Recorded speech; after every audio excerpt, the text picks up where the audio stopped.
जय श्री कृष्णा। मैं श्याम, आपका दोस्त, आपका प्रेमी, आपका सखा।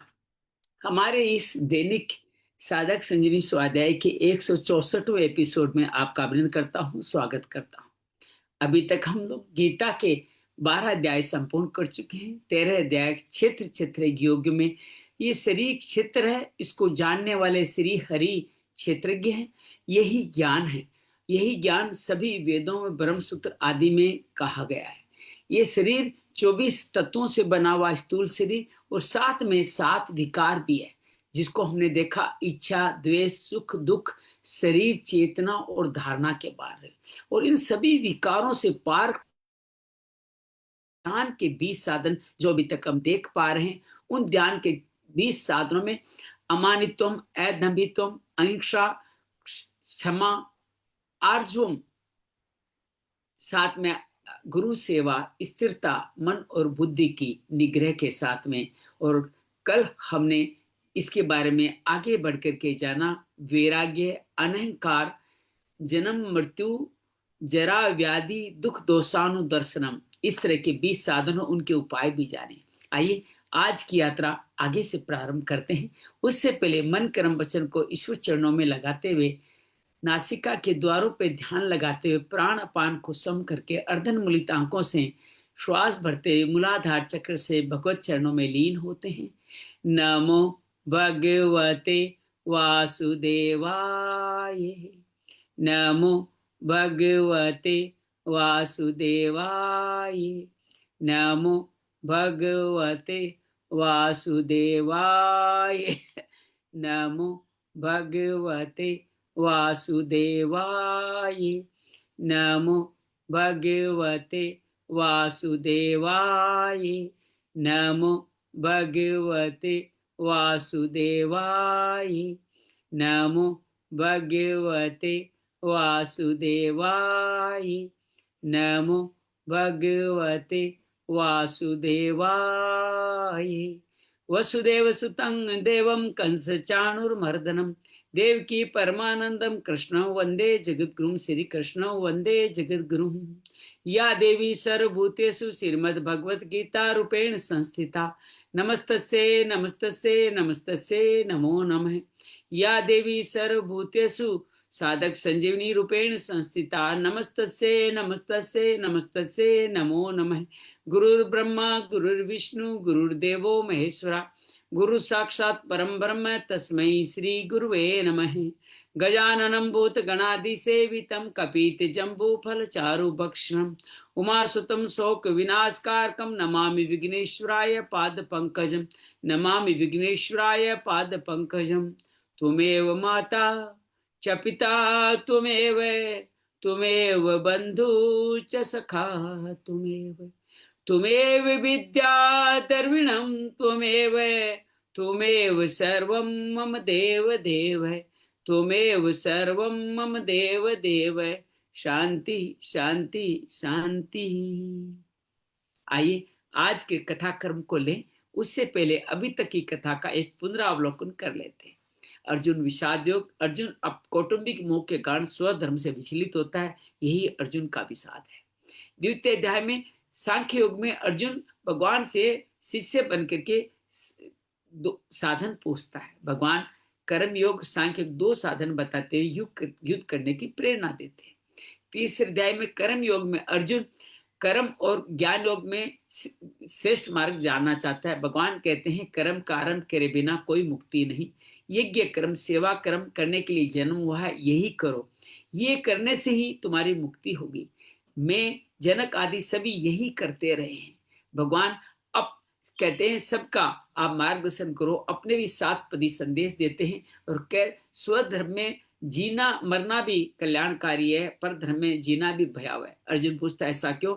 भगवान पे कामना के कारण, काम दोष है, उसको नष्ट करो और आगे बढ़ो। चतुर्थ अध्याय तृतीय चतुर्थ अध्याय ज्ञान कर्म संन्यास योग में भगवान गीत निष्काम कर्म के इतिहास को सूर्य से प्रारंभ हुआ बताते हैं।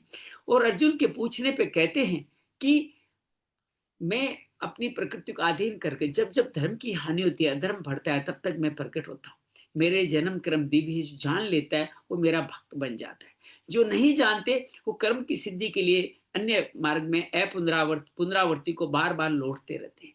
तो भगवान कहते हैं ऐसे लोग यज्ञ आदि कर्म में लग करके, अर्थात 12 तरह के द्रव्य यज्ञ में लग करके या ज्ञानी की शरण में जाए ज्ञान यज्ञ में लग करके अपने समस्त कर्मों का नाश करके मुझे पा जाते हैं। भगवान इस तरह से इसमें कर्म योग की महत्ता को बताते हुए कहते हैं कि कर्म योग से नैष्ठिकम शांति सहजता से मिलती है।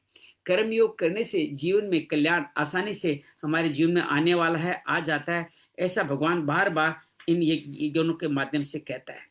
भगवान कहते हैं कि श्रद्धावान लभते ज्ञानम, श्रद्धा से ही ये ज्ञान मिलता है। असंशय खत्म होता है और असंशय खत्म होने से ही ज्ञान जीवन में आता है। पंचम अध्याय संन्यास कर्मयोग में अर्जुन फिर पूछता है संन्यास और कर्मयोग में श्रेष्ठ कौन है। भगवान दोनों ही मुझ परम फल को पाने वाले। संन्यास योग में कठिनाइयां बड़ी है, कर्मयोगी शांत प्रसादात्मा सेवा करते हुए जल्दी ही जीवन को पाता है। हालांकि ज्ञान योगी भी विवेक के द्वारा यही मार्ग पाते हैं।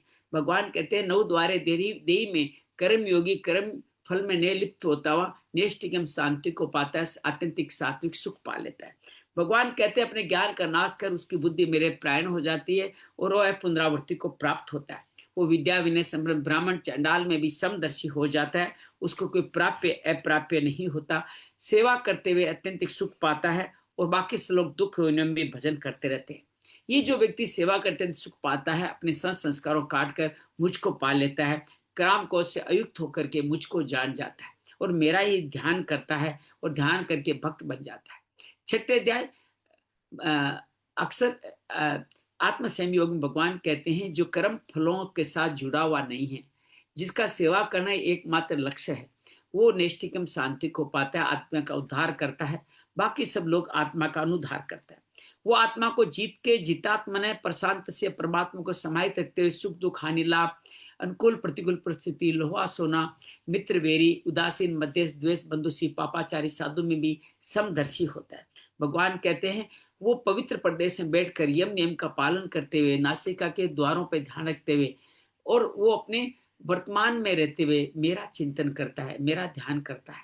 भगवान कहते हैं युक्ताहार विहार करने वालों का ही ये संभव है। भगवान इसके साथ ही कहते हैं कि वो अपनी युक्त चित्त को निरुद्ध करके मुझ में लगाता है और उसमें संतुष्ट रहता है, अत्यंतिक सुख पाता है।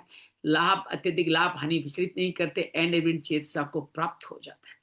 भगवान कहते हैं कि मन इंद्रियों को धारणा वाली बुद्धि से मेरे में लगा के मेरे अलावा किसी का चिंतन नहीं करता। मन अगर कहीं चंचल मन कहीं जाता है तो खींच के फिर वापस मुझ में लगाता है और सत्व रजस तमस को काटता हुआ समस्त कलमों से मुक्त होकर मुझको ही चाहता है। सब भूतों मुझे देख करके मेरे समान ही बर्ताव करता है, उसके लिए मैं कभी अदृश्य नहीं होता।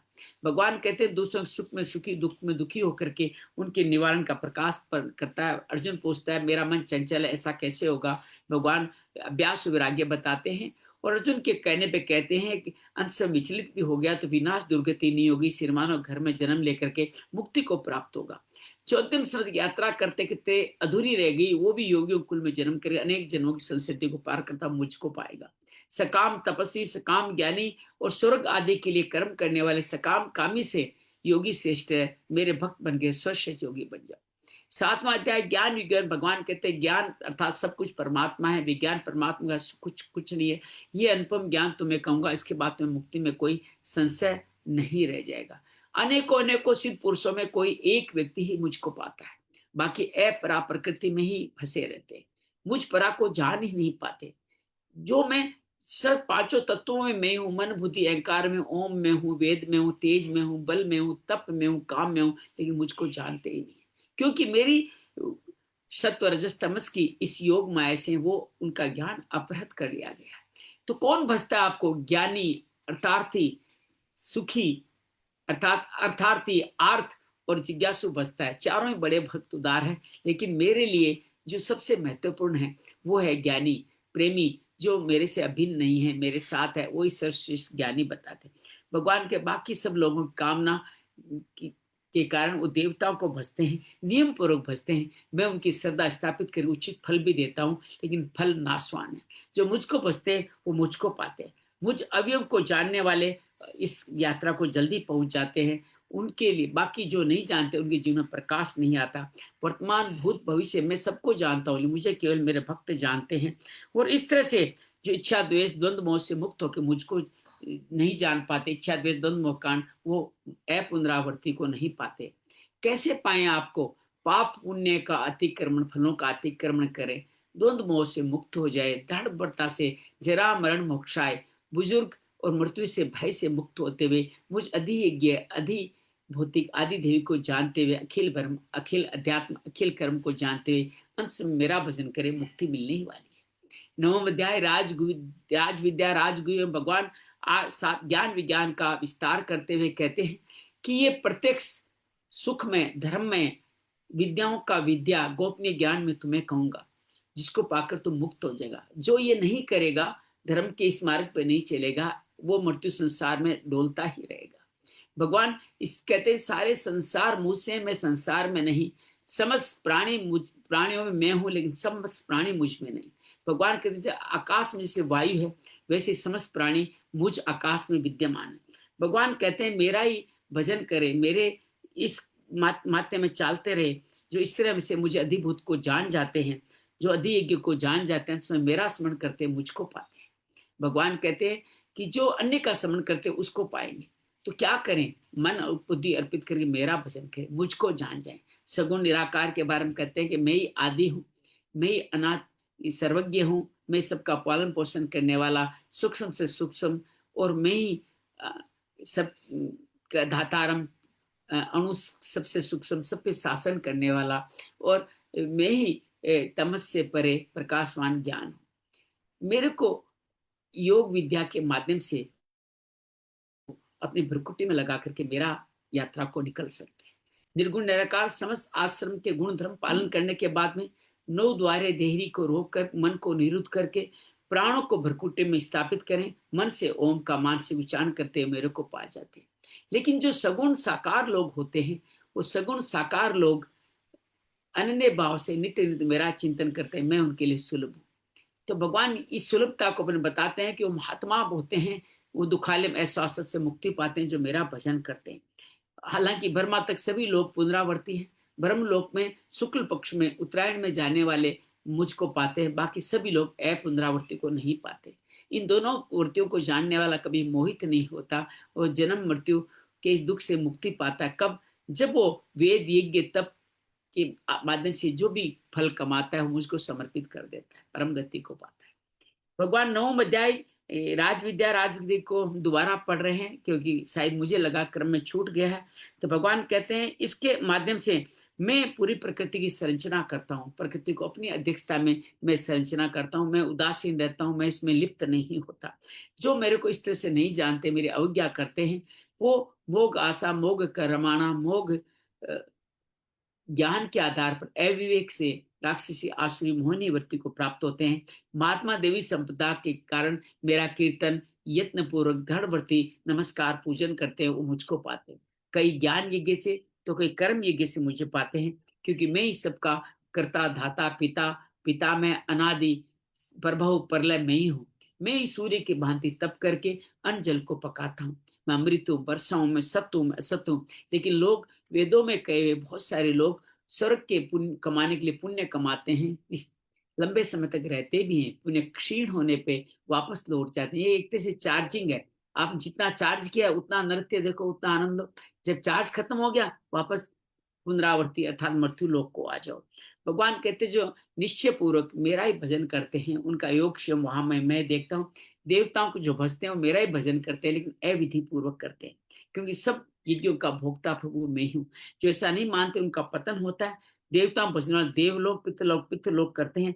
तो आप पत्रम पुष्पम फलम तो जो भी श्रद्धा से मुझे समर्पण करे मैं स्वीकार करता हूँ। तुम्हारी हर क्रिया प्रसाद यज्ञ तप तप को मैं समन स्वीकार करके शुभ अशुभ फलों के से कर्म बंधन से मुक्त करके मोक्ष प्रदान कर दूंगा। मेरे लिए कोई प्रिय प्रिय नहीं है। मैं पाप दुराचारी से दुराचारी मेरा भजन कर ले, भजन कर निश्चय कर ले तो महात्मा बन जाता है। पाप योनि हो, शुद्र हो, वैश्य हो, स्त्री हो, ब्राह्मण हो, क्षत्रिय हो, एक बार मेरा निश्चय कर ले मुझको पा जाता।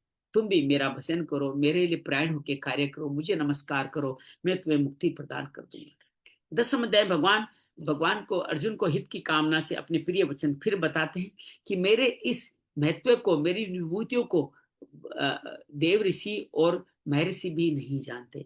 भगवान कहते हैं जो मुझको अनादि जान जाते हैं असमूढ़ सर्व पापों से मुक्त हो जाते हैं।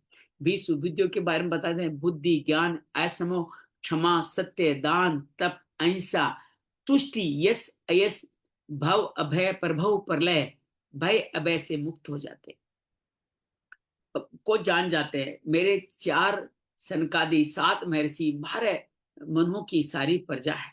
भगवान कहते हैं इस तरह से मैं सभी जगत का प्रभु प्रलय करता मैं हूँ। मेरी विभूतियों को जानने वाला बुद्धि योग को पा जाता है, मेरी कृपा से युक्त हो जाता है। उसके जीवन में अंधकार समाप्त होकर रोशनी ही रोशनी आ जाती है। अर्जुन पूछता है परम ब्रह्म, परम धाम, परम पवित्र हो, ये मैं जान चुका हूँ, आदि देव भी आप ही हो। ये आप ही नहीं कहते, समस्त महर्षि भी यही कहते हैं।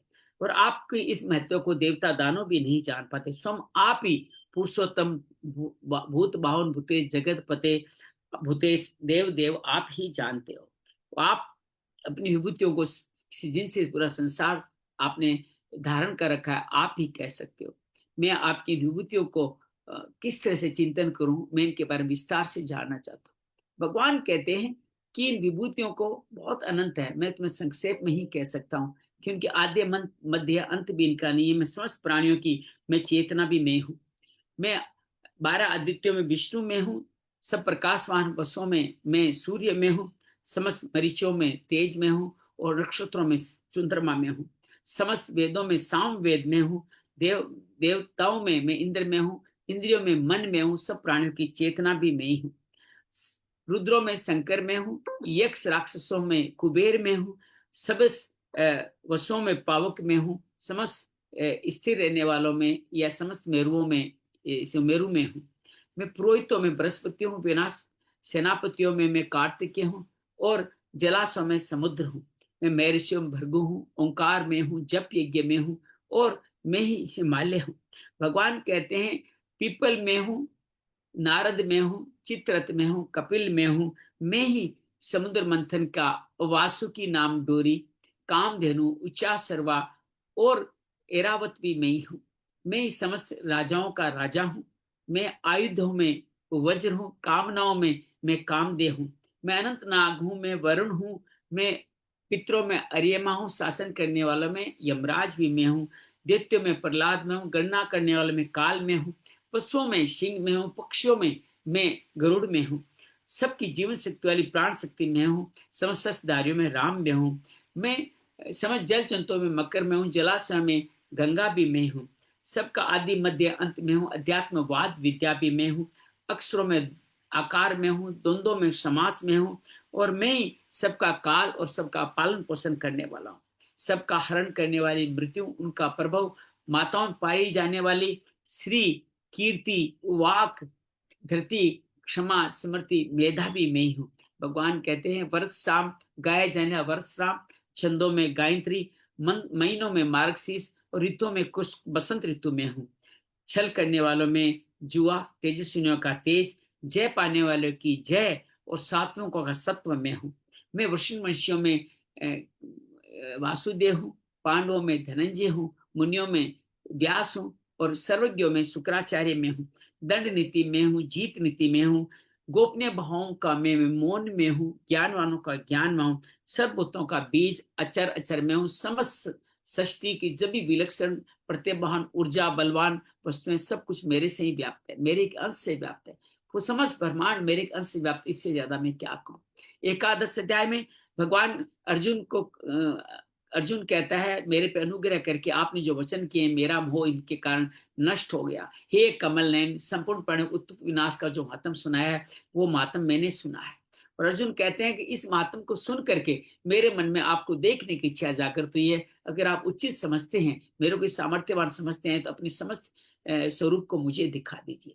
भगवान कहते हैं देखो मेरे ऐसे रूप को देखो, ये अनेक वर्ण अनेक रंगों वाला है, इसको तुम देखो। और इसको देख में क्या क्या देखो, 12 आदित्य देखो, 8 वसु देखो, 11 रुद्र देखो, 2 अश्विनी कुमार देखो, 49 मरु जिसको तुमने कभी पहले नहीं देखा, वो सब तुम इस मेरे में रूप देख लो।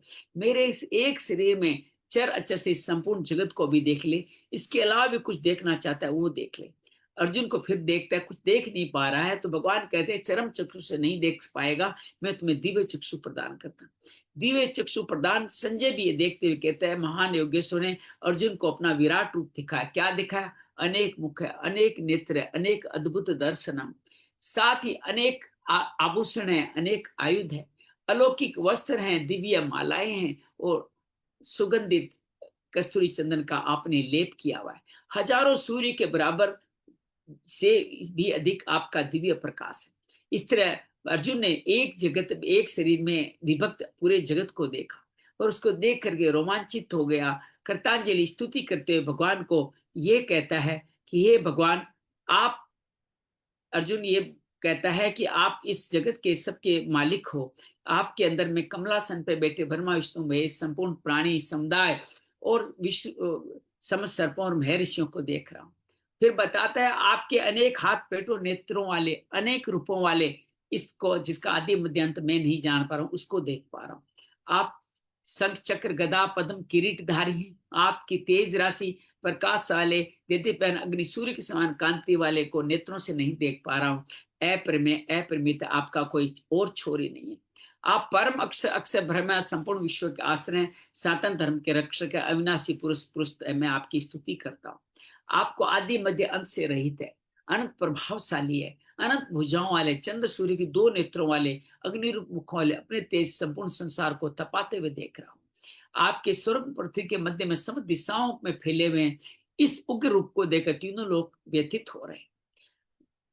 अर्जुन कहता है कि आपके अंदर ही समस्त देवता नमस्कार भयभीत होकर प्रवेश कर रहे हैं और महर्षि सिद्ध आपकी स्तुति कर रहे हैं। अर्जुन कहता है कि आप में 11 रुद्र हैं, 8 वसु है, 10 साध्य गण है, 8 विश्वदेव है, 12 साध्य गण है, मरुत 49 है, और पितृगण भी है, गंधर्व यक्ष सिद्ध आपको चकित होकर के देखते जा रहे हैं। हे महाभाव, आपके बहुत मुख नेत्रों वाले, बहुत बावों वाले, बहुत बहुधृष्ट करालम विकराल दाढ़ों के कारण पूरा लोक सब प्राणी व्यथित हो रहा है, मैं भी व्यथित हो रहा हूँ। आप देदीप्यमान अनेक वर्ण आकाश को स्पर्श करें, आप सब तरह से बहुत बड़े हुए, आपका मुख फैला हुआ, नेत्र प्रदीप विशाल, आपको देखकर भयभीत अंतर करने वाला मैं धैर्य और शांति को नहीं पा रहा। भगवान कहते हैं, अर्जुन कहता है दृष्टा कलानी मुखानी दर्शन कालान सन्निभानी, कालानल के समान अग्नि में आपकी दाढ़ों के कारण, विकराल दाढ़ों मुखों के कारण मुझे दिशाओं का ज्ञान नहीं हो रहा है, मैं शांति भी नहीं पा रहा हूं। हे जगन निवास, आप प्रसन्न हो जाइए। आपके हमारे पक्ष समस्त योद्धाओं के साथ भीष्म, द्रोण और कर्ण आदि सब आपके मुख में प्रवेश करें। इतना ही नहीं, धृतराष्ट्र के समस्त पुत्र आपके मुख में प्रवेश करें, कई तो आपके दांतों में चिपके हुए दिखाई दे रहे हैं। अर्जुन कहता है कि जैसे नदियों का जल प्रवाह के साथ समुद्र तक दौड़ता है, ये सभी प्राणी आपके देदीप्यमान मुख की और मुखों में प्रवेश करें। जिससे पतंगा मोह से अग्नि की तरफ जाता है, ये भी आपसे मोहित होकर के आपके देदीप्यमान मुख में प्रवेश कर रहे हैं, और आप प्रज्वलित मुख से इन सब का ग्रसन कर रहे हैं, चाट रहे हैं, और आपका उग्र रूप अपने तेज से पूरे जगत को तपा रहा है। हे देव निवेश, आप देवताओं में श्रेष्ठ, आपको नमस्कार, प्रसन्न हो जाइए। मैं आपको तत्व जानना चाहता हूँ, मैं आपकी प्रवृत्ति को बिल्कुल नहीं जानता। सिर्फ भगवान कहते हैं मैं कौन हूँ, परिचय देते हैं, संपूर्ण लोगों का नाश करने वाला बढ़ा हुआ काल हूँ, इस समय मैं इन लोगों का संहार करने वाला हूँ। ये तुम्हारे प्रत्यक्ष तुम्हारे मारे बिना भी जीवित नहीं रहेंगे, तो तुम इन सब युद्ध के लिए खड़े हो जाओ, जीतो और शत्रुओं को पार निष्कंटक राज्य भोगो। ये तुम्हारे वीरों जो मरे हुए हैं उनको निमित्त मात्र बन जाओ। ये भीष्म, द्रोण, जयद्रथ, कर्ण सभी तुम्हारे वेरी सूर्यवीरों को तुम मारो, तुम व्यथा मत करो, युद्ध करो, निस्संदेह तुम जीतोगे। इस तरह से संजय कहता है, किरीटधारी अर्जुन ये गदगद भरे वचन सुन करके भयभीत होता हुआ उनको प्रणाम करते हुए ये बोलता है कि आपके नाम गुण लीला से समस्त लोग हर्षित हो रहे, आपकी प्रीति में आ रहे। उसी नाम गुण लीला से समस्त आसुरी संपदा भी दसों दिशाओं में भाग रही है। सब लोग, आप सिद्ध लोग आपको नमस्कार करें, उचित ही है। आप गुरुओं के गुरु हैं, ब्रह्मा के भी आदि करता है, सिद्धगण आपको नमस्कार क्यों न करे। हे देवे जगन निवास, आप सत्य भी है, असत्य भी आप है, सत्य से परे भी जो कुछ है वो भी आप है। आप आदि देव पुरुष, पुराण पुरुष है, आप इस विश्व के परम निधान है, आप ही वेता है, आप ही वेदम जानने योग्य, आप ही अनंत रूप आप ही हैं। आप वायु यम अग्नि वरुण चंद्रमा प्रजापति दक्ष और पर पिता महात्मा भी आप है, ब्रह्मा भी आप है। नमस्ते, आपको बार बार नमस्ते हैं, पुनः बार बार नमस्ते हैं, आपको आगे पीछे सब ओर से नमस्ते। हे अनंत वीर्य अनंत विक्रम, आपने सबको एक देश से सब कुछ आप ही आप है। हे कृष्ण, हे यादव, ये सखा कहते हुए मैं आपकी महिमा को नहीं जान पाया। जाने अनजाने एकांत में सबके सामने उठते बैठते खाले दिल की बस मैंने जो कुछ भी वचन आपको कहे उसको मैं क्षमा कराता हूँ, कृपया मुझे क्षमा कर दीजिए। आप इस चराचर लोक के पूज्य है, महान गुरु अनंत प्रभावशाली, इस लोक में आपके समान कोई नहीं, तो आपसे अधिक कौन हो सकता है। मैं दंडवत प्रणाम करते हुए मैं आपको प्रसन्न करना चाहता हूँ। जैसे पिता पुत्र के, मित्र मित्र के, पति पत्नी के अपमान को सहन करके क्षमा करता है, आप भी मुझे क्षमा कर दीजिए। इस तरह भगवान को कहता है कि जिसको पहले कभी ने, भगवान को कहते हैं जिसको पहले कभी नहीं देखा उस रूप को देखो मैं हर्षित हो रहा हूँ, मेरा मन व्यथित भी हो रहा है। मुझे चतुर्भुजधारी विष्णु रूप देखा करके मुझको कृतार्थ करे। भगवान अपने चतुर्भुज रूप उनको दिखाते हैं। संजय कहता है चतुर्भुज द्विभुज रूप दिखा करके संजय को आश्वासन देते हैं। भगवान कहते हैं कि आपके मैंने अपने सामर्थ्य से अपना विश्व रूप अनंत रूप दिखाया, जिसको तुम्हारे सिवा पहले किसी ने नहीं देखा। भगवान की वेद यज्ञ उग्र तप क्रियाओं के द्वारा भी इसको देखना संभव नहीं है। तुम मेरे इस उग्र रूप को देख तुम व्यथा मत करो, विमूढ़ भाव को नहीं, निर्भय प्रसन्न मौला होकर मेरे चतुर्भुज को भी तुम अच्छी तरह देख लो। संजय कहता है चतुर्भुज के बाद में द्विभुज रूप दिखा के इस भयभीत अर्जुन को उन्होंने आश्वासन दिया। और अर्जुन भी कह बैठता है कि हे अर्जुन, हे भगवान, आपके इस रूप को देख करके मैं स्थिर चित हो गया हूँ, अपनी सौभाग्य स्थिति को प्राप्त हो गया। भगवान कहते हैं जो चतुर्भुज रूप देखा इसको दर्शन अत्यंत दुर्लभ है, देवता भी लालायित रहते हैं, इसको भी वेद्य यज्ञ दान तप से देखा नहीं जा सकता, मेरे अनन्य भक्ति से देखा जा सकता है। इसलिए तुम मेरे भक्त बनो, मेरे लिए कर्म करो, मेरे प्राण हो जाओ, आसक्ति रहित निर्वैर होकर के मेरा भजन करो। इस तरह भगवान इस अपनी उपलब्धि को इसके माध्यम से बताता है। और 12वां अध्याय इसी श्लोक से प्रारंभ होता है कि जो सगुण साकार की नित्य निरंतर उपासना करते हैं वो, और जो निर्गुण निराकार की उपासना करते हैं, उन दोनों में श्रेष्ठ कौन है। भगवान कहते हैं मुझ में आवेशित, मेरे में मन लगाने वाला, नित्य निरंतर श्रद्धा से मेरे सगुण साकार का पूजन करने वाला, वही मेरे सर्वश्रेष्ठ योगी है, मेरे सर्वश्रेष्ठ भक्त है। भगवान निर्गुण निराकार में देह अभिमान के कारण आने वाली कठिनाइयों का वर्णन करते हैं और कहते हैं कि उनको इंद्रियों को वश में करना होगा। अचिंतनीय, अनिर्देशीय, अव्यक्त, अचल ध्रुव सूत्र की उपासना, सब भूतों के प्रति प्रेम रखते हुए, सेवा करते हुए और समदर्शी रह के करनी होगी। तो फिर कौन है जो आपको पा सकता है। भगवान कहते हैं कि वो व्यक्ति जो मुझको पाना चाहता है वो मेरा ही स्मरण करे, मेरे में अपनी बुद्धि मन बुद्धि लगाए। समर्पण योग के माध्यम से बताते हैं और अनेक मार्गों के माध्यम से बताते हैं कि जो इस तरह से जो कार्य करता है उसको मृत्यु संसार सागर से मैं मुक्ति करा देता हूँ, अर्थात उसको जीवन मरण के सिलसिले से मुक्त करा देता हूँ। मेरे प्राण होकर मेरा योग करे, परायणता और मेरा अनन्य भाव से मेरा योग करने वाले को मैं मृत्यु संसार सागर से मुक्ति दिला देता हूँ। भगवान 8वें अध्याय से समर्पण योग बताते हैं कि मन बुद्धि को मेरे में समर्पण करने वाला मुक्ति को पाएगा, इसमें संशय नहीं। अगर समर्पण योग करने में सक्षम नहीं तो अभ्यास योग के द्वारा मुझको पाले। अभ्यास योग में भी तू अपने आप को असमर्थ पाता है तो तुम सारे कर्म मेरे प्राण होके कर, और कर्म भी मेरे प्राण होके नहीं कर सकता है तो कर्म फलों का त्याग कर तुम मुक्ति को प्राप्त हो जाएगा। भगवान कहते हैं कि अभ्यास योग से ज्ञान श्रेष्ठ है, ज्ञान से ध्यान श्रेष्ठ है, और ध्यान से कर्म फल की इच्छा का त्याग श्रेष्ठ है जो तत्काल शांति को प्रदान करता है। और अगले श्लोक में भगवान 39 भक्तों के लक्षण का वर्णन करता है। ये सिद्ध भक्त है, जिस मार्ग से ये 39 स्टेप है जिनके माध्यम से भक्त भगवान के मार्ग में चलता है, भगवान का ही होकर के परम फल को पाता है। सब प्राणियों में द्वेष भाव से रहित, मित्रता रखने वाला, दयालु, ममता रहित, अहंकार रहित, सुख दुख की प्राप्ति में समभाव रखने वाला, दृढ़ निश्चय से कार्य करने वाला, मन बुद्धि को मुझ में अर्पित करने वाला मेरा भक्त मुझे बहुत प्रिय है। इस तरह से भगवान अपने भक्तों के बारे में बार बार बताते जाते हैं कि इस तरह के भक्तों के लक्षण वाले सिद्ध भक्त मुझे बहुत ही प्रिय है। अगले श्लोक में 3 तरह के उद्विग्न का वर्णन करते हैं। उनसे कोई उद्विग्न नहीं होता, वो किससे उद्विग्न नहीं होते, कोई भी परिस्थिति उनको उद्विग्न नहीं करती। हर्ष, ईर्ष्या और भय से मुक्त वाले भक्ति मेरे मेरे ही भक्त कहलाते हैं।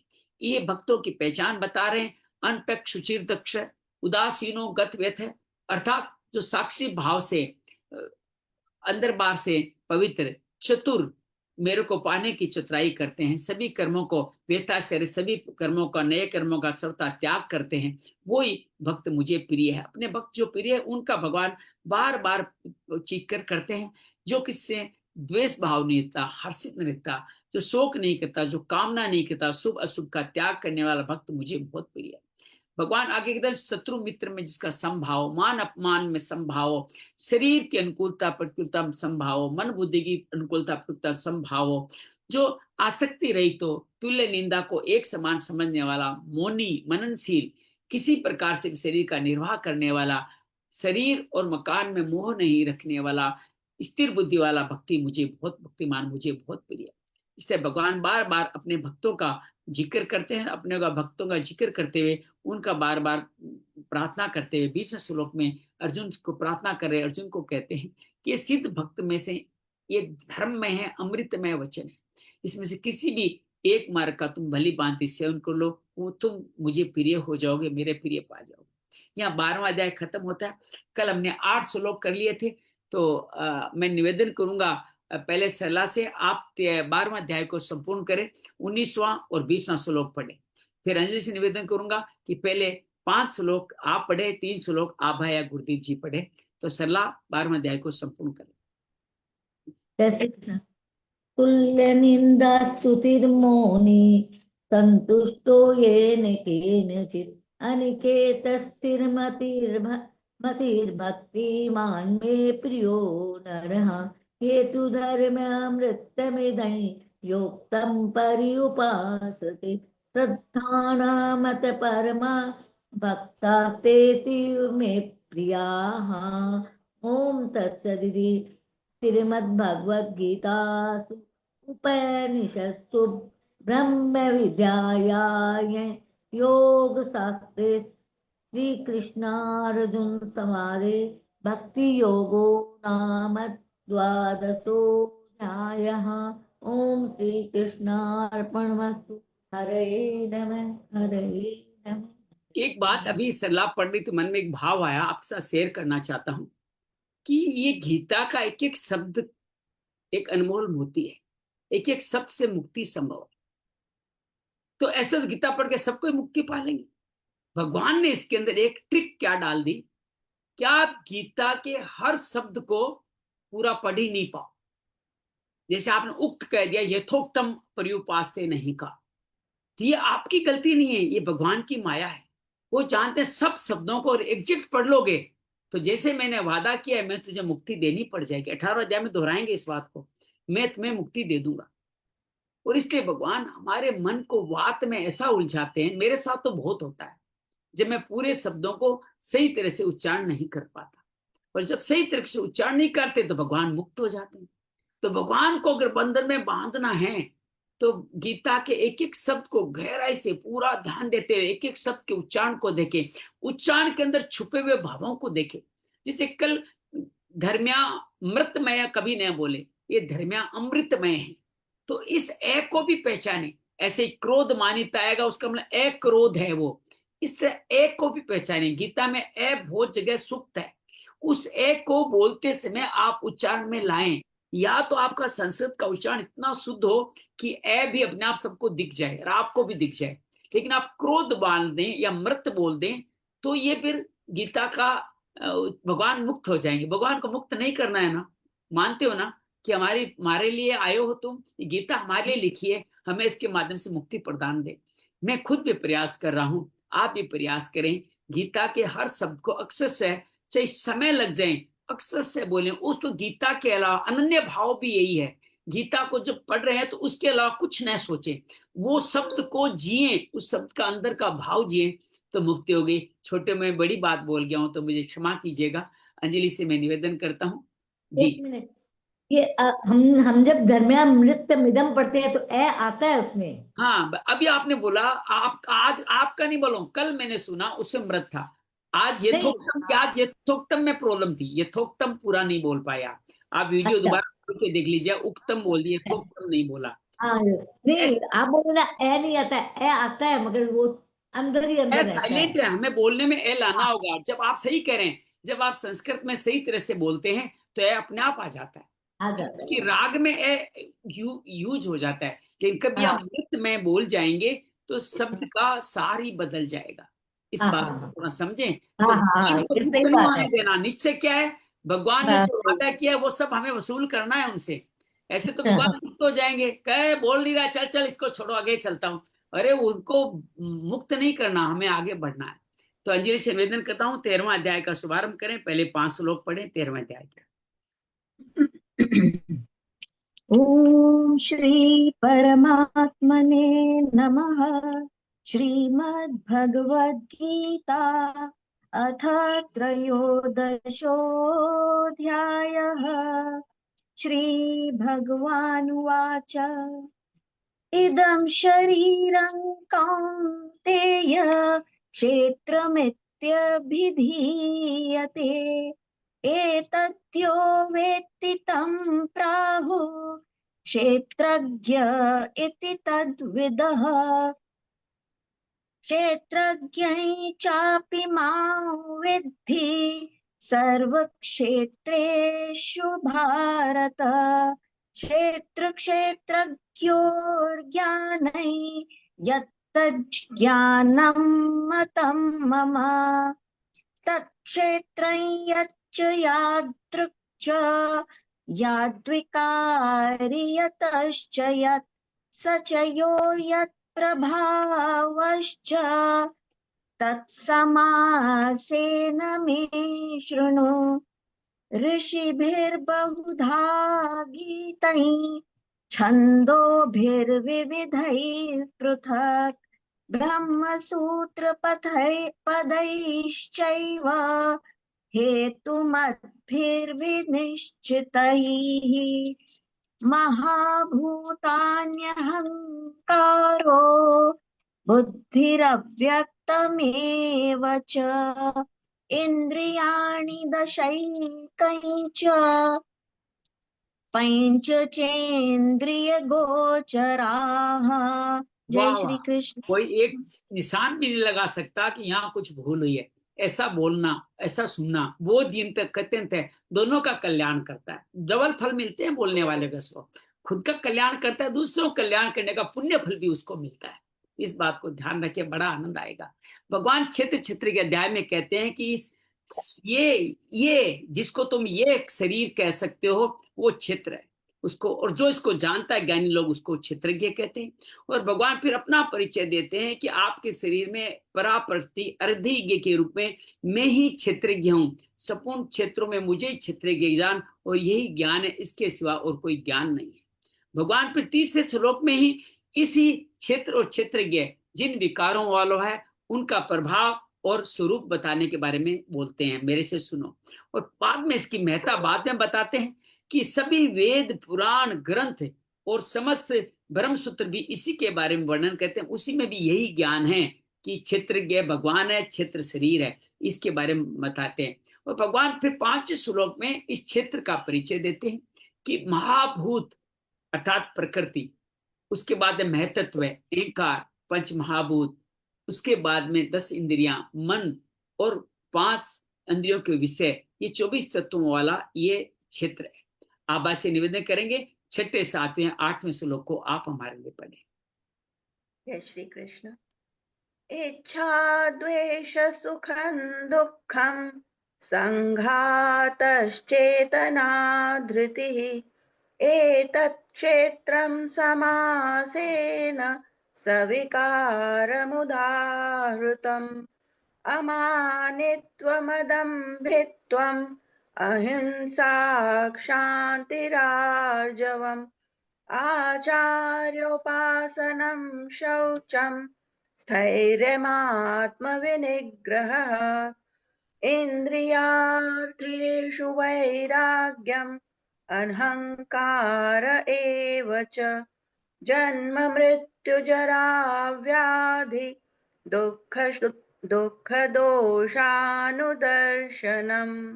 100, 10 on 10, 10 on 10, बहुत सुंदर। भगवान इस क्षेत्र के 24 तत्वों के साथ 7 विकारों का जिक्र करते हैं।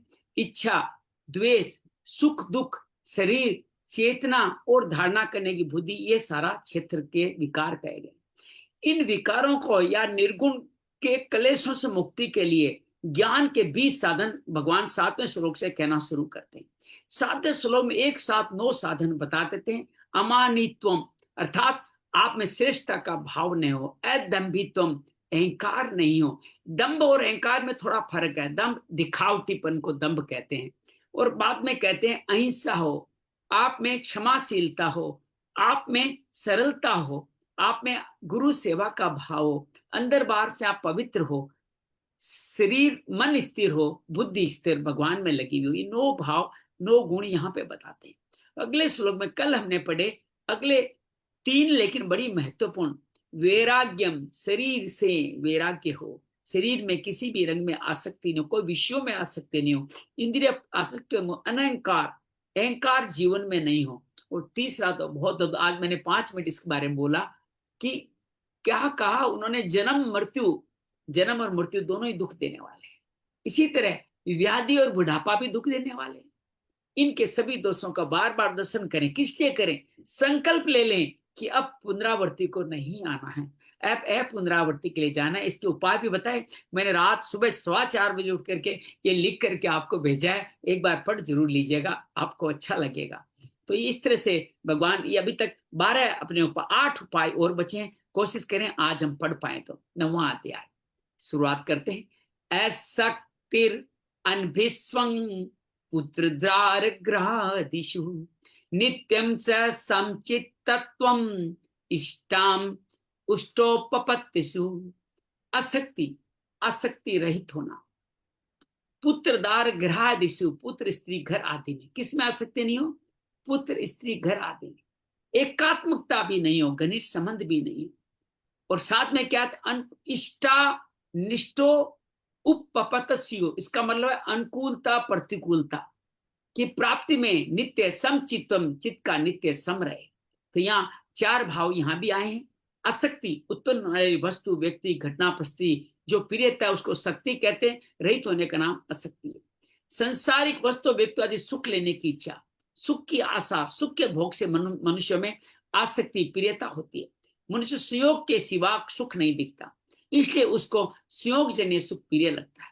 परंतु वास्तविक सुख संयोग के वियोग से होता है। आपको कोई मिल जाए, धन संपत्ति गिराए पैसा, तो आपको अच्छा आनंद आ गया, मजा आ गया, जबकि सच्चाई इससे उल्टी है।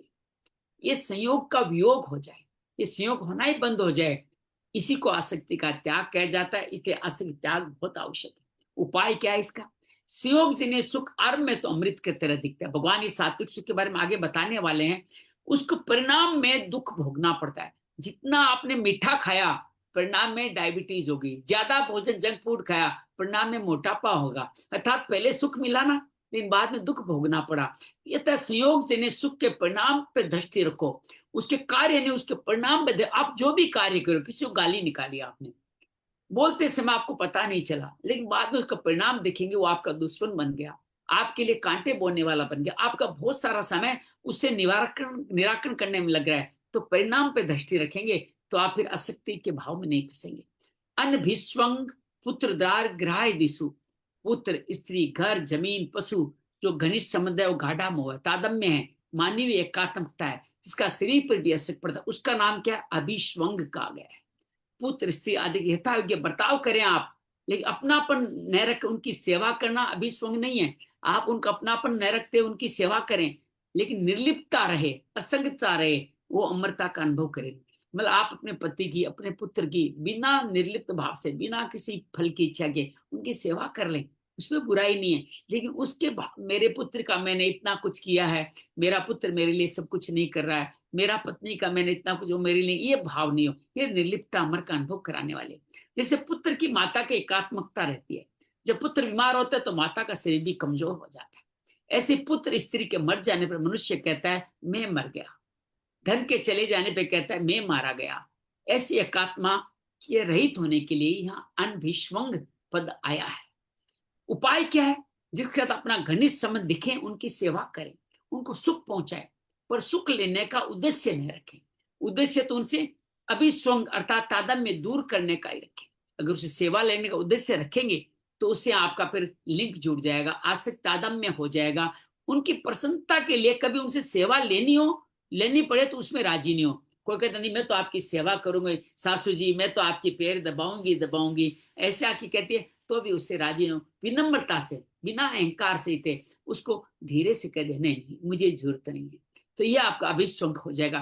तात्पर्य है किसी के साथ अपने को लिप्त न करें, इस बात की बहुत सावधानी रखनी, ध्यान समझ में आ गया अभिस्वंग।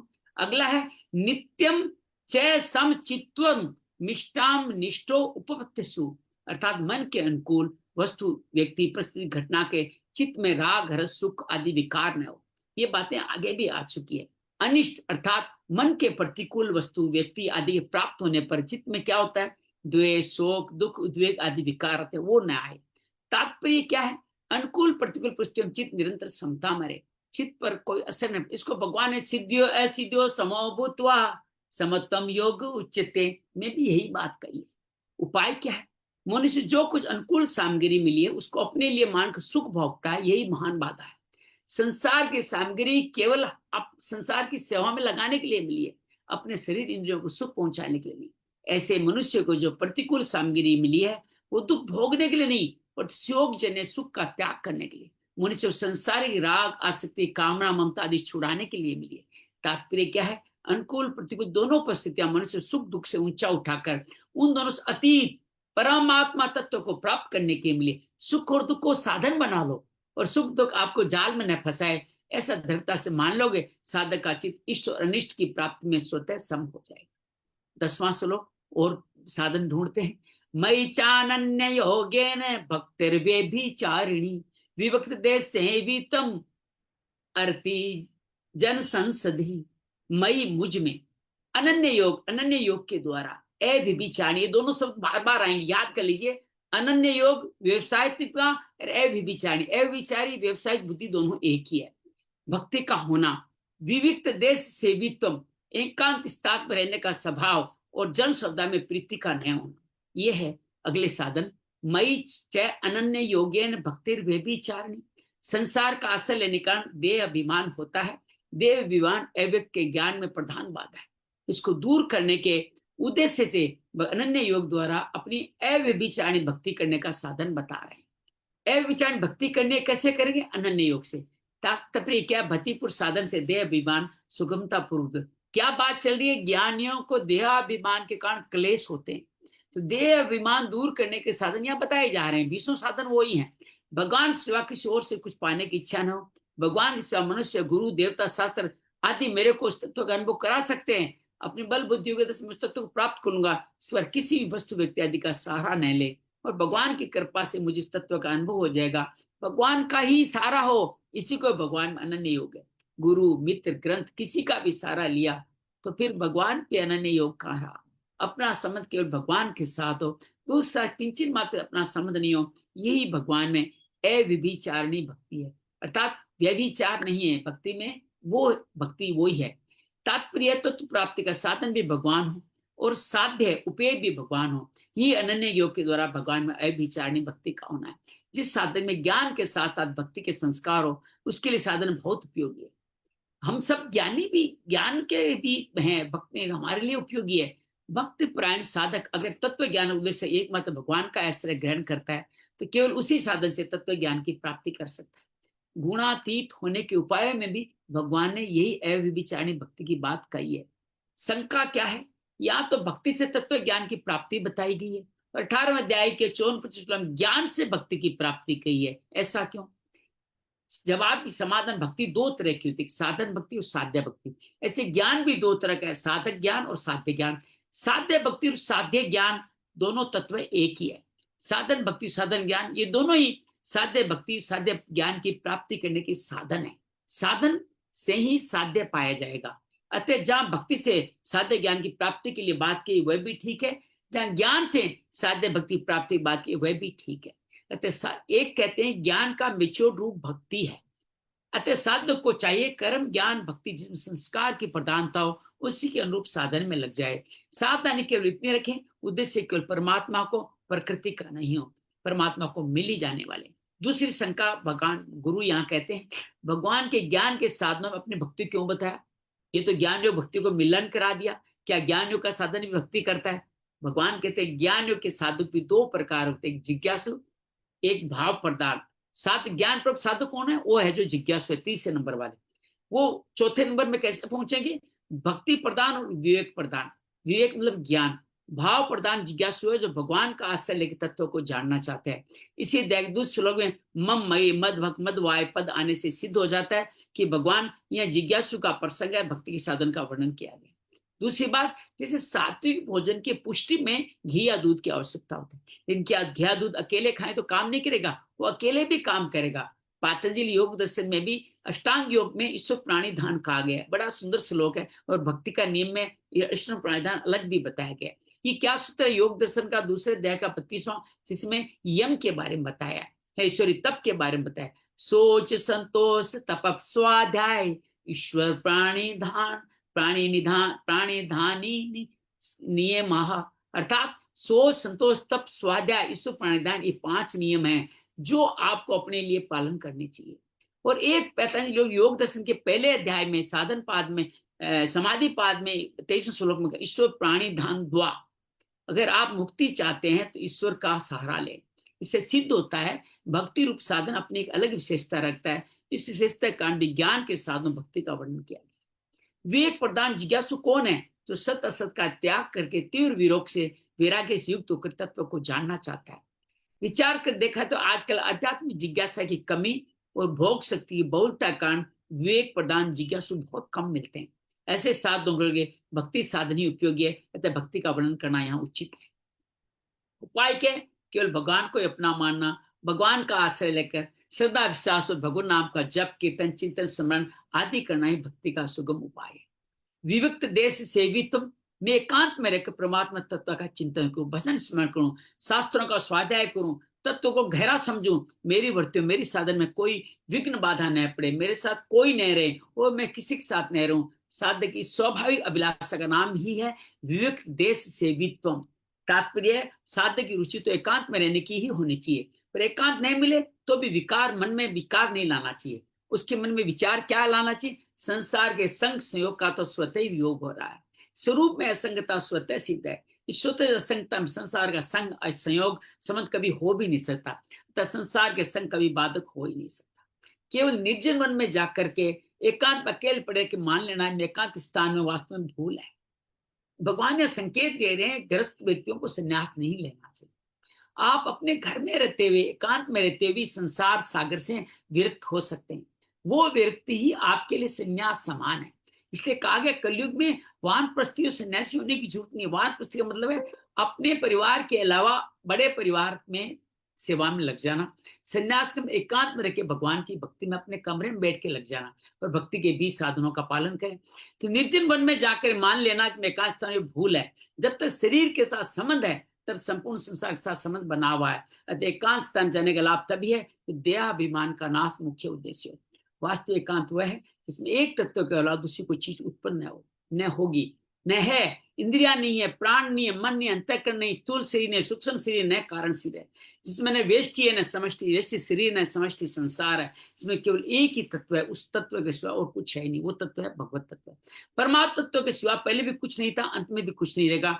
बीच में जो कुछ प्रतीत हो रहा है वो प्रतीति है। हमें ऐसा लग रहा है कि है, लेकिन संसार प्रतीति है। इंद्रिया अंतःकरण आदि भी स्वयं प्रतीति है।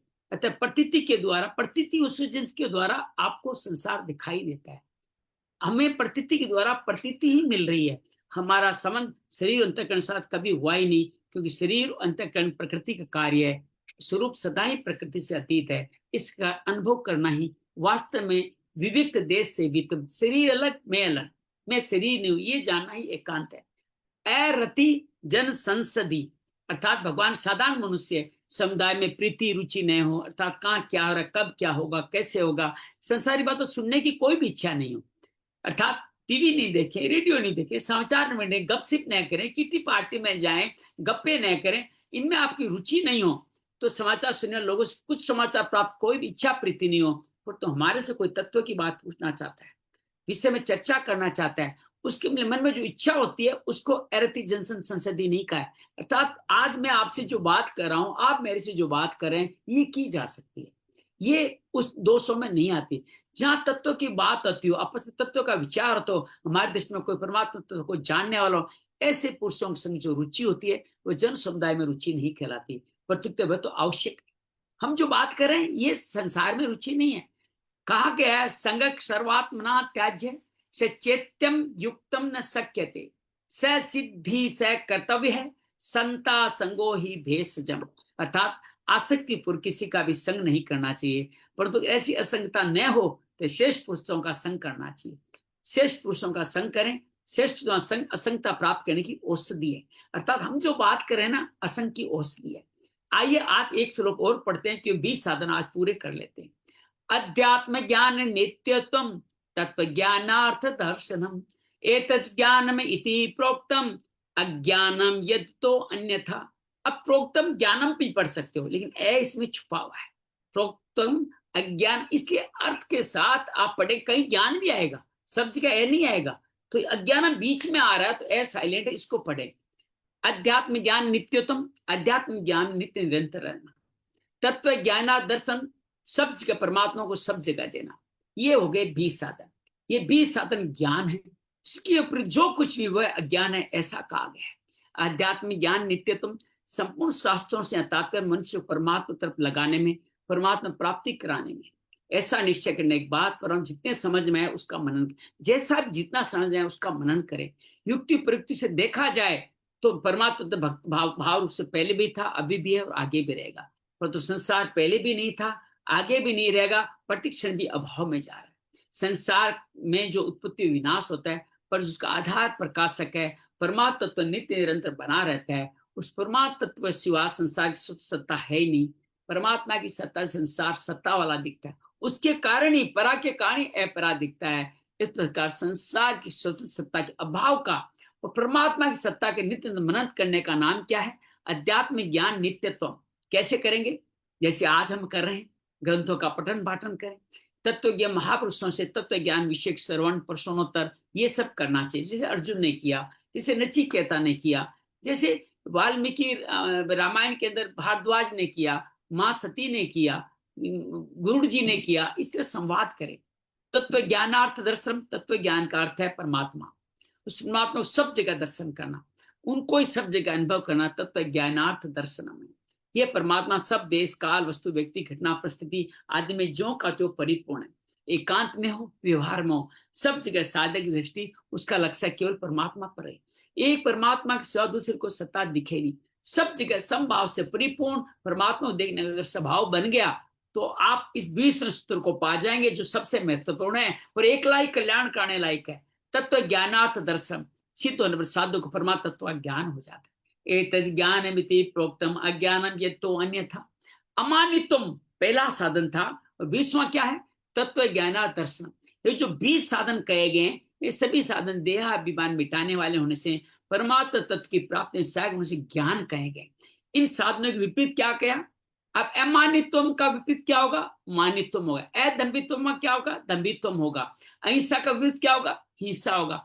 ये ऐसे ही उल्टे इनके दोष भी है। वे सभी देहाभिमान बढ़ाने से होने वाले, परमात्मा तो विमुख होने वाले से अज्ञान कहे गए। इस पूरे सत्र की विशेष बात क्या है? साधक में इतना तीव्र विवेक जागृत हो जाए, शरीर से माने हुए संबंध को त्याग कर सके, तो साधन समुदाय स्वतः ही प्रकट हो जाएंगे। आप शरीर का त्याग कीजिए, शरीर से मोह खत्म कीजिए, ये 20 साधन अपने आप आ जाएंगे। फिर साधनों अलग अलग अनुष्ठान करने की जरूरत नहीं पड़ेगी। विनाशी शरीर को अपने अविनाशी स्वरूप से अलग देखना मूल साधन है। अतः सभी साधकों चाहे शरीर को अपने से अलग अनुभव करें कि वास्तव में अलग ही है। पूर्व किसी भी साधक अनुष्ठान मुख्य 2 बातों की आवश्यकता होती है। साधक का उद्देश्य केवल परमात्मा को प्राप्त करना हो। शास्त्रों पढ़ते सुनते समय यदि विवेक द्वारा शरीर को अपने से अलग समझ ले, तो फिर दूसरे समय में उसी विवेक पर स्थिर है। इन बातों 2 बातों दृढ़ होने से सभी साधन सुगम हो जाते हैं। शरीर बदल गया, फिर मैं ही हूँ, मैं वही हूँ, जो कि बचपन में था। हमने एक दिन ध्यान भी किया था, ये सबके अनुभव की बात है। अतः शरीर के साथ अपना संबंध वास्तविक न होकर केवल माना हुआ है।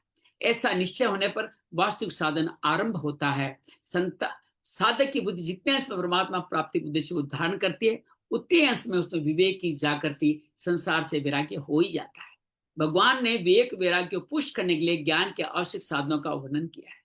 जब मनुष्य को उनसे परमात्मा प्राप्ति करना हो जाता है, दुर्गुणों दुराचार की जड़ कट जाती है, साधु का अनुभव हो जाना। एक बड़ी सुंदर बात की है, जिसे वृक्ष के कटने पर भी बड़ी टहनी में कुछ हरे पत्ते आपको कुछ मत दिखते, लेकिन जड़ कट चुकी है हरेपन की, तो बाद में वो हरापन मिट जाएगा। ऐसे ही परमात्मा की प्राप्ति उद्देश्य दृढ़ होने पर दुर्गुण दुराचार मिट जाते हैं। साधु को आरंभ में ऐसा अनुभव नहीं होगा और उसको अपने में अवगुण दिखेंगे, तथापि कुछ समय के बाद अभाव भी हो जाएगा। तो थोड़े बहुत अवगुण दिखे, एक तो आता लक्ष्मी आती भी, एक लक्ष्मी जाती भी। ऐसे ही एक दुर्गुण आते हुए, एक दुर्गुण जाते हुए, दोनों समय दुर्गुण दिखेंगे, लेकिन जाते हुए दुर्गुण या आते हुए लक्ष्मी देखना शुभ होता है। साधन करते समय कभी साधक को अपने में दुर्गुण दिखाई दे सकते हैं, पर तो वास्तव में साधन लगने से पहले उसमें जो दुर्गुण रहे थे वे जाते हुए दिखाई देते। ये नियम है, दरवाजे से आने वाले और जाने वाले दोनों ही दिखाई देते हैं। यदि साधक करने से अपने में दुर्गुण बढ़ते हुए दिखाई दें तो समझना चाहिए दुर्गुण आ रहे हैं, और दुर्गुण कम होते दिखते हैं साधक को तो मानना चाहिए दुर्गुण जा रहे हैं।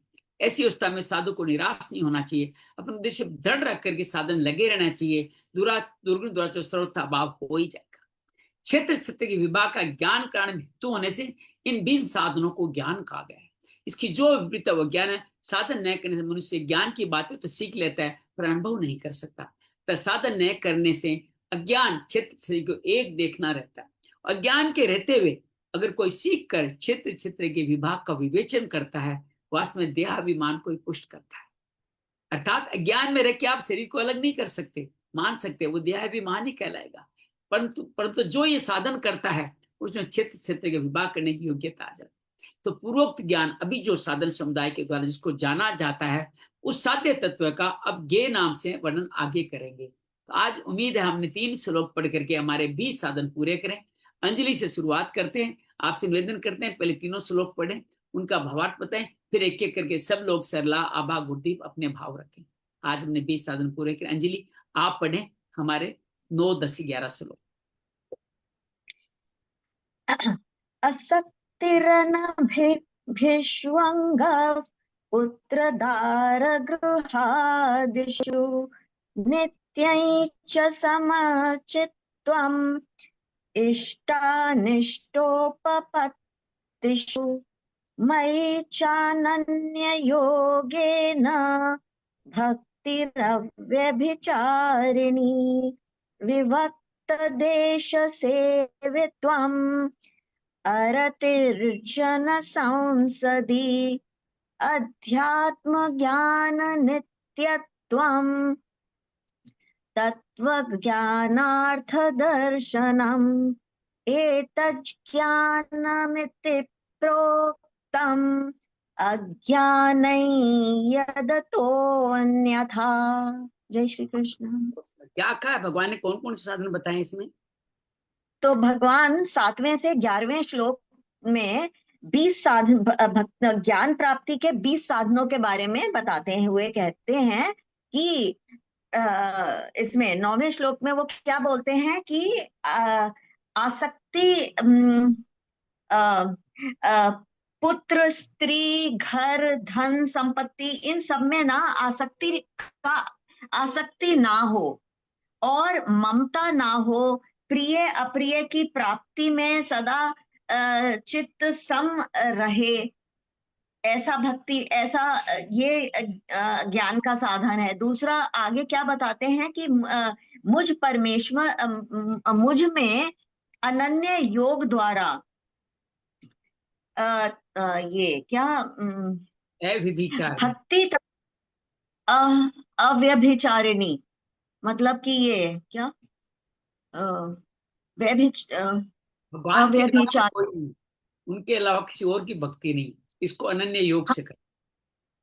हाँ, अनन्य भक्ति एकांत में, हाँ एकांत में शुद्ध देश में रहने का स्वभाव, और मतलब मनुष्यों के समय में प्रेम ना हो, ऐसे ना एकांत में रहे जो भक्ति भाव जिसके अंदर हो।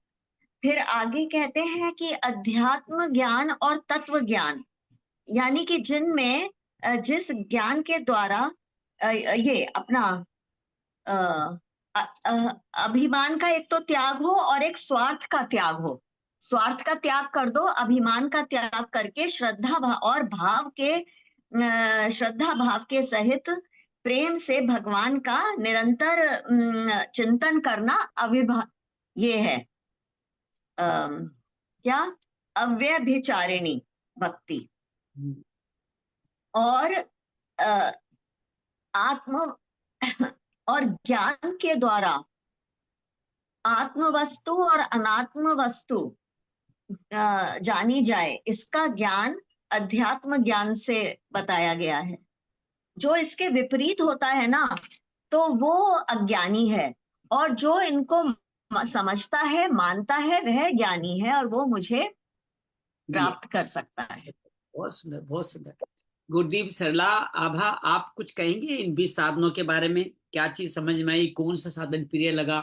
किसको अपनाने का निश्चय कर रहे हैं और किस तरह से? ये तो सभी है, जी, अपना अपनाएंगे कौन सा। ये नवा में बताते हैं कि हमें अनासक्ति, मतलब पुत्र, स्त्री, पत्नी, धन जैसी वस्तुओं में हमें आसक्ति नहीं रखनी चाहिए। और समभाव, मतलब वो समभाव रखना चाहिए, सुख दुख की स्थिति में मन को शांत रखना चाहिए, अनुकूल प्रतिकूल स्थिति में सम रहना चाहिए। और फिर बताते हैं नवे में भक्ति, हमें एक ही भगवान पर विश्वास रखना चाहिए। फिर बताते हैं हमें एकांत प्रिय होना चाहिए, मतलब सात्विक और शांत स्थान पर हमें रहना चाहिए, जहाँ हमारा मन शांत हो सके और स्थिर हो सके। और सत्संगति, मतलब हमें बुरे लोगों की संगति से भी दूर रहना चाहिए।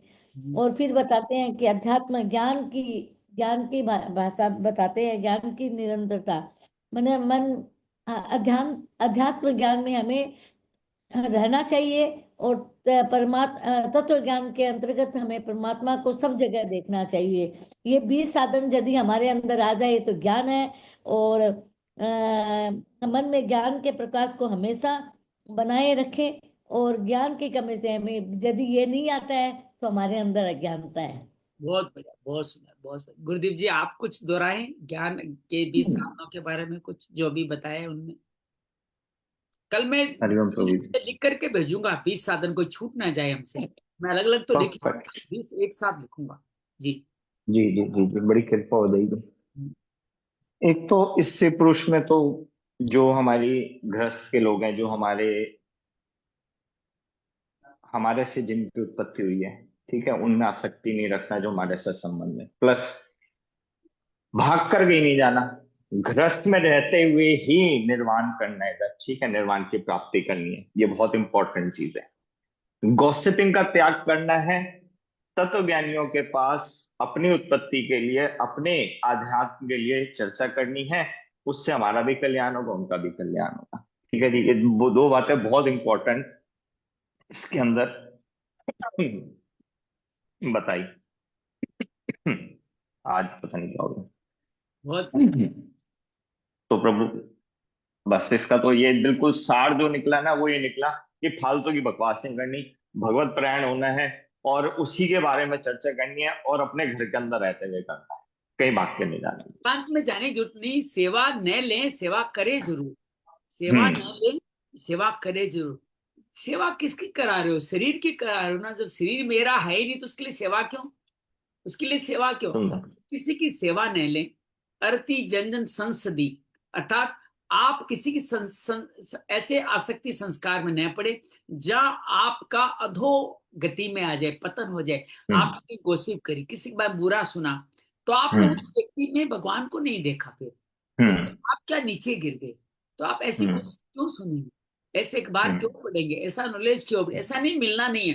कहा कि मुक्ति प्राप्त अपने प्रेमी सज्जन जो तत्व की बात करते हैं उनका संग करो, उनके साथ बातचीत करो, संशय पूछो, सवाल पूछो, जैसे हम रोज करते हैं। उसमें कोई समस्या नहीं है। ये अनन्य भक्ति, शरीर मैं शरीर नहीं हूं ये मानने से सारे 20 साधन सुगम हो जाएंगे।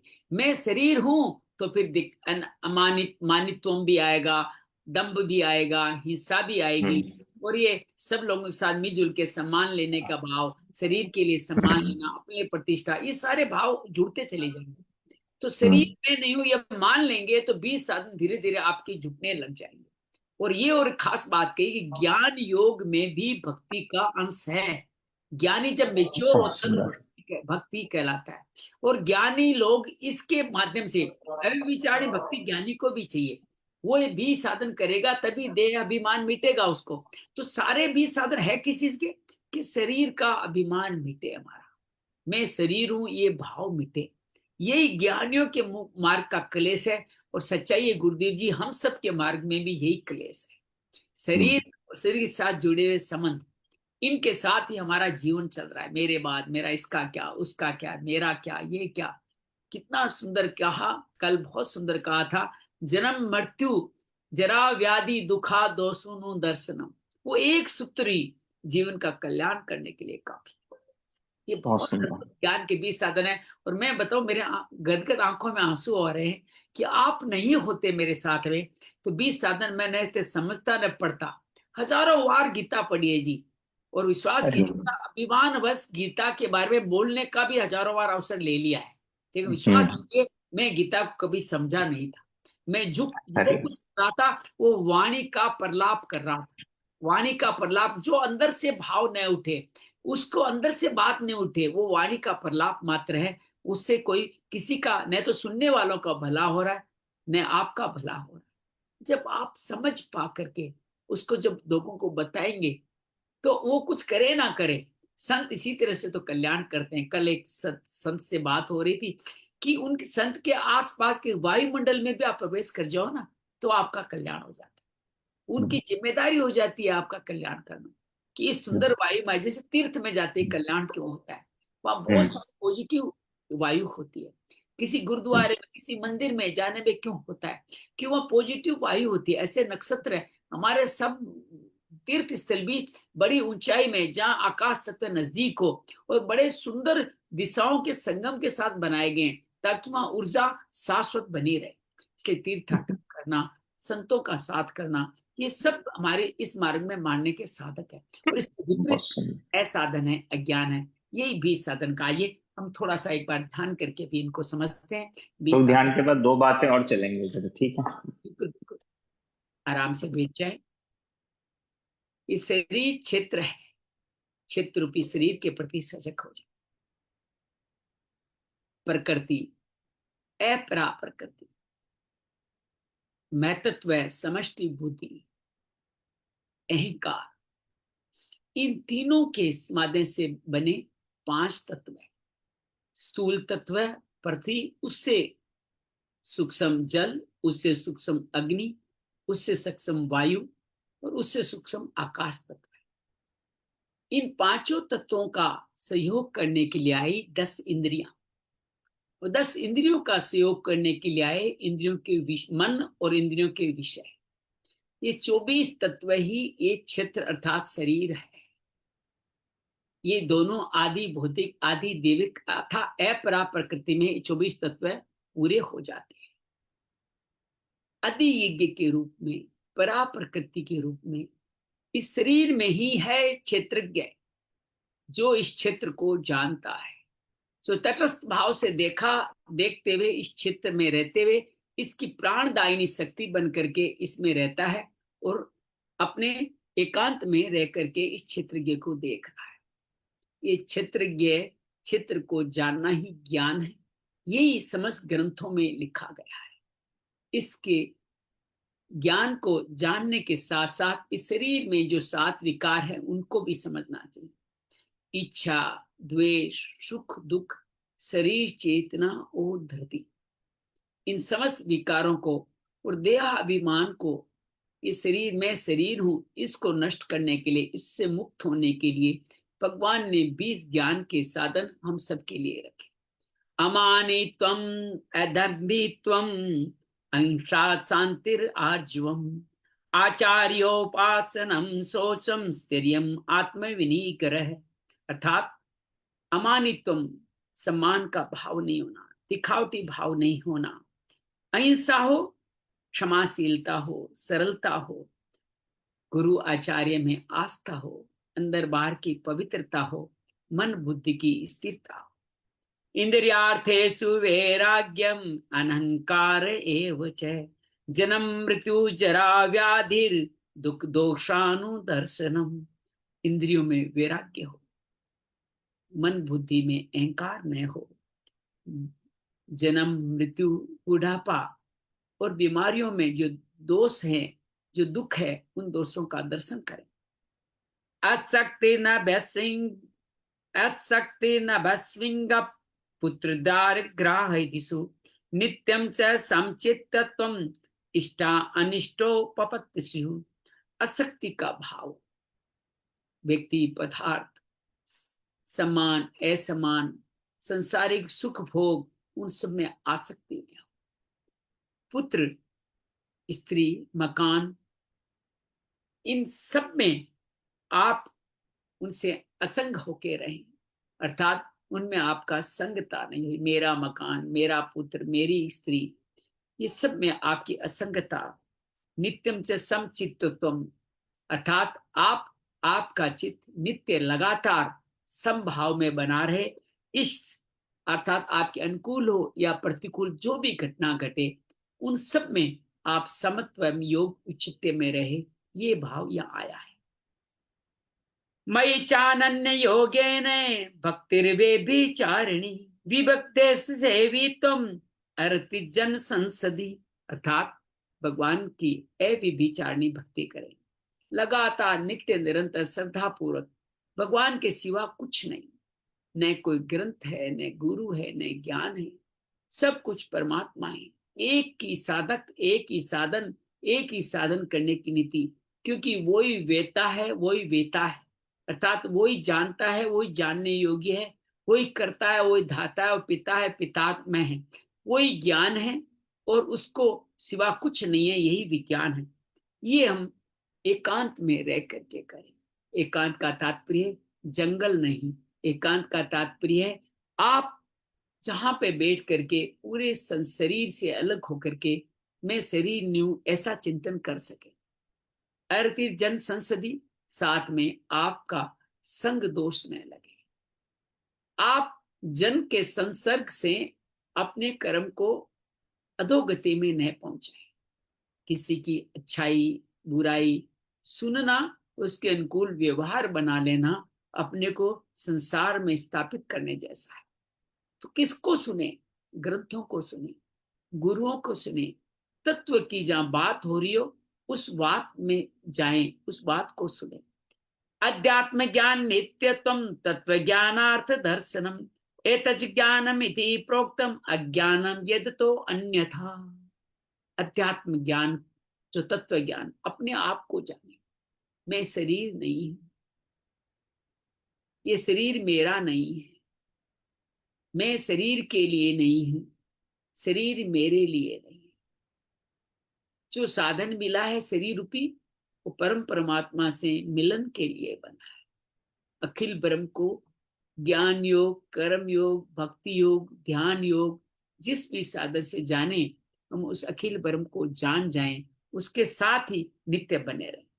तत्व ज्ञानार्थ दर्शन, उस परमात्मा ही जो परम तत्व है, उसको ज्ञान के द्वारा, भक्ति के द्वारा उसका दर्शन करें, अर्थात सर्वभूतों में उसी के दर्शन करें। सब प्राणियों में हम परमात्मा के जब दर्शन करने लग जाते हैं, तत्व ज्ञानार्थ दर्शन हमारा संपूर्ण हो जाता है। हमें सुख देने वाले, दुख देने वाले व्यक्ति, वस्तु, परिस्थिति, घटना सब परमात्मा है, सब हमारे कल्याण के लिए आए हैं, यही सब ज्ञान है। इन 20 तत्वों के अलावा इनके विपरीत जो भी भाव है, चाहे मानित्व हो, दंभित्व हो, हिंसा हो, अकड़ता हो, आलोचना हो, असक्ति हो, सब संसार के साथ रहना हो, उनके साथ ही दिन नित्य की प्रक्रिया बनाना हो, ये सब के सब अज्ञान है। ज्ञान में बने रहने से शरीर का देह अभिमान मिट जाएगा, हम सब परमात्मा में स्थित हो जाएंगे। यही इन 20 साधनों का एतम ज्ञानम, यही ज्ञान है, हमें भगवान बता रहे हैं। हम पे बड़ी कृपा करें ये भगवान, हमें किसी भी साधन के द्वारा हमारी मुक्ति के इन भावों को जब आप यहाँ तक ले आए हैं, तो आगे का रास्ता भी अब आप ही तय करा दें। हमारी उंगली पकड़ लें, हम आपके सारे हमें भी पार करा दे, यही हमारा भाव है। तथास्तु। शांति शांति शांति। जय माँ भगवत गीते, जय जय माँ भगवत गीते। हरि कमल विहारिणी, हरि कमल विहारिणी, सुंदर सुपुनीते। जय जय माँ भगवत गीते। दया सुधा बरसावनी, मातु कृपा कीजे, मातु कृपा कीजे। हरिपद प्रेम दान कर, हरिपद प्रेम दान कर, अपनों कर लीजे। जय जय माँ भगवत गीते। योगेशम सचिदानंदम वासुदेव व्रज प्रियम, धर्म संस्थापकम वीरम, कृष्ण वंदे जगद्गुरुम, श्री कृष्ण वंदे जगद्गुरुम। शांति शांति शांति। उम्मीद है आपने ये ज्ञान के 20 साधन, जिसे देहाभिमान मिलता है, जो निर्गुण निराकार का साधना करने वालों का तो कल्याण करते ही हैं, हम सब में भी भक्ति को स्थापित करने में, हमारे शरीर से अलग करने के लिए ये शुद्धियां बहुत आवश्यक है। उम्मीद है आपने इसको समझा होगा, जाना होगा।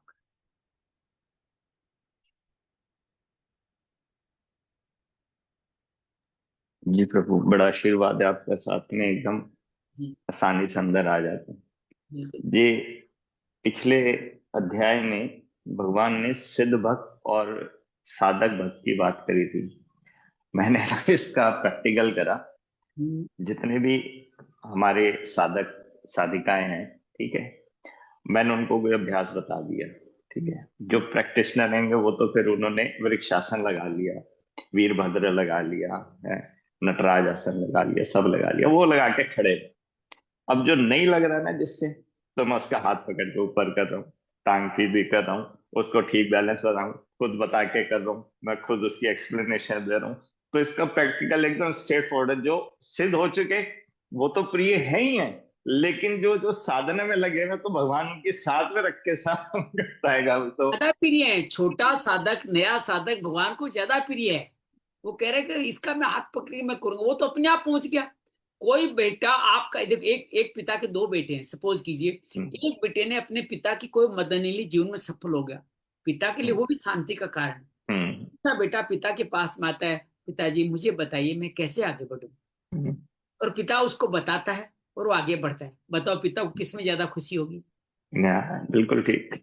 जिसमें जिसे भगवान के साथ, भगवान से हाथ पकड़ के आगे बढ़ाते हैं, भगवान की उसमें स्वाभाविक रुचि हो ही जाती है, स्वाभाविक रुचि हो जाए। वो उस भक्त के प्रति भी कल्याणकारी है। इतना बड़ा ठीक है, तुम तो पास हो ही है, लेकिन ये पास होने में मेरी मदद मांग रहा है।